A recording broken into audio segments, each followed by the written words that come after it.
Unfortunately, if I'm around, it's known. So there is constant monitoring from the NRO satellites of my location and what I'm doing, but it doesn't stop the ETs. But what it means is that they may not fully materialize, they may materialize briefly, and then they'll be there in a trans-dimensional form. Let me talk about that for a moment. When you have something that is of extraterrestrial origin, and a woman asked me this yesterday after the talk, because she'd had an encounter with what looked like a spirit being, astral, but it had a helmet and had space gear on. I said, yes, but you have to understand, if you're going faster than the speed of light, you're in a condition very close to what we would call a lucid dream state.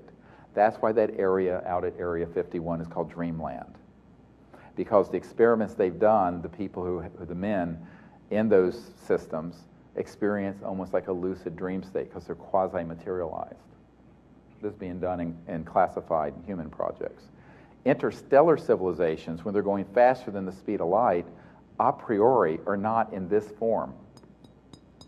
Why? Because if you go faster than the speed of light, you cannot be in a accreted, concrete, linear, three-dimensional form. You literally, through very high voltage, resonant frequency systems, this thing slips out of linear space-time and goes into what we would call the near astral, or other dimension. And it travels then at multiples of the speed of light, and then reappears and rematerializes where you are.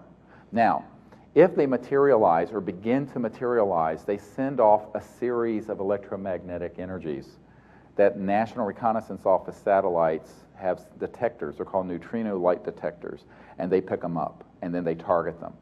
We had an extraterrestrial vehicle emerging from Mount Shasta a few years ago, and it was right at the point of materializing. It was in a brilliant white. It was almost like a celestial white disk floating towards us.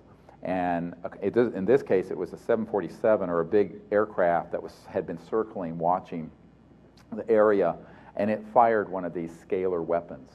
And you couldn't see anything. All you heard, and there were people on this who were there, who are here today with my team, you just heard this thing roaring from space, and it plowed a few hundred yards in front of us and crashed into the side of the mountain and actually ripped the trees down and then burrowed into the earth and went just before that thing fired, this ET craft dematerialized.